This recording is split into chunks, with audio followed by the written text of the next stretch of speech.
आज की video class 10th विज्ञान से है और इसके अंदर हम पार्ट लेकर के आए हैं पहला, जो है रासायनिक अभिक्रियाएं एवं समीकरण।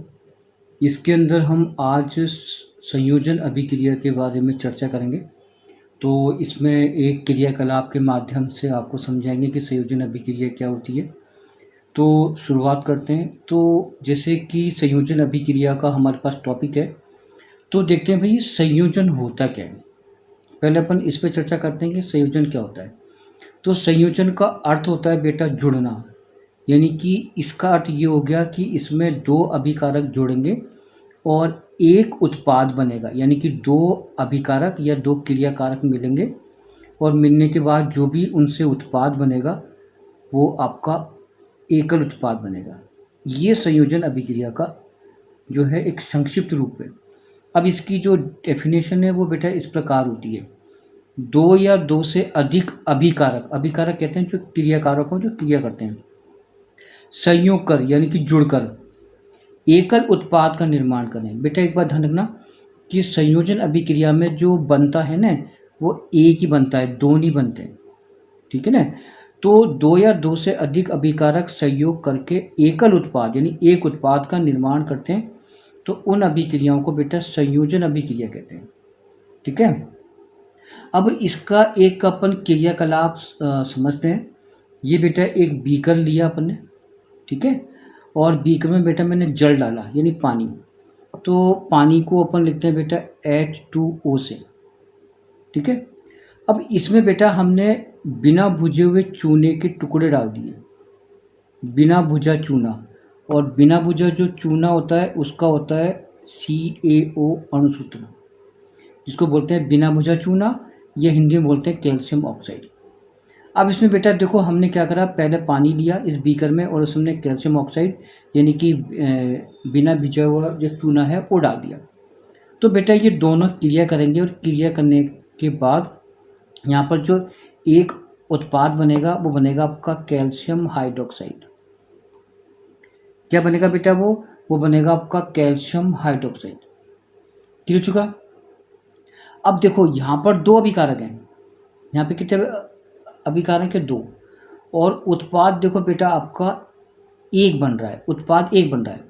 तो इस प्रकार की अभिक्रियाओं को अपन संयोजन अभिक्रिया कहते हैं, ठीक है। अब CaO इसको बोलते हैं कैल्शियम ऑक्साइड, मैं यहाँ पर लिख देता हूँ, इसको बोलते हैं कैल्शियम ऑक्साइड। ये तो इसका रासायनिक नाम है, वैसे अपनी भाषा के अंदर अपन बोलते हैं बिना भुजा चूना, बिना भुजा चूना, ठीक है।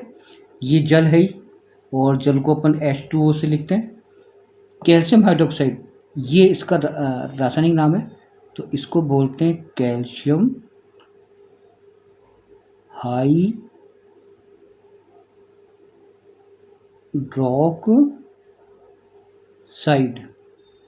और अपने इसमें बोलते हैं भुजा चूना, भुजा चूना, ठीक है।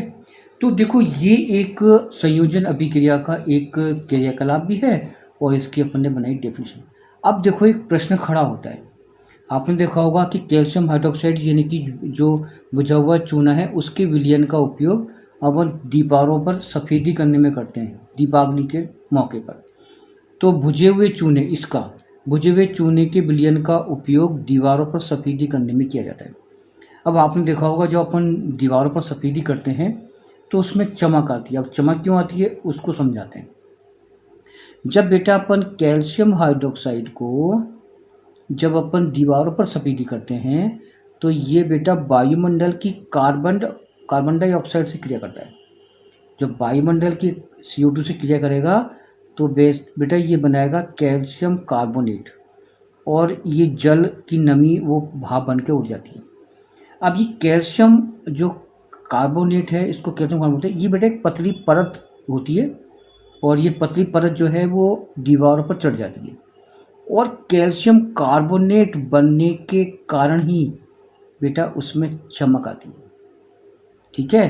तो ये तो मैंने अभी बताया है कैल्शियम हाइड्रोक्साइड, ये बन जाएगा कैल्शियम कार्बोनेट, ये हो जाएगा आपका कैल्शियम कार्बोनेट, राइट।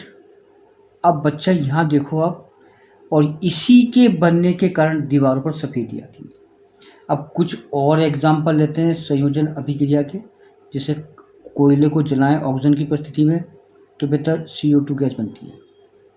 अब जैसे अपन एक एग्जाम्पल और लेते हैं, जैसे जल को अगर ऑक्सीजन के हाइड्रोजन को जब ऑक्सीजन से क्रिया कराते हैं तो बेटा जल का निर्माण होता है ना।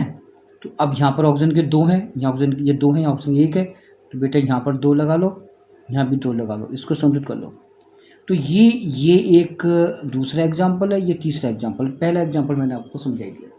तो बेटा इस प्रकार से अपन संयोजन अभिक्रिया को क्रियाकलाप के माध्यम से समझ सकते हैं।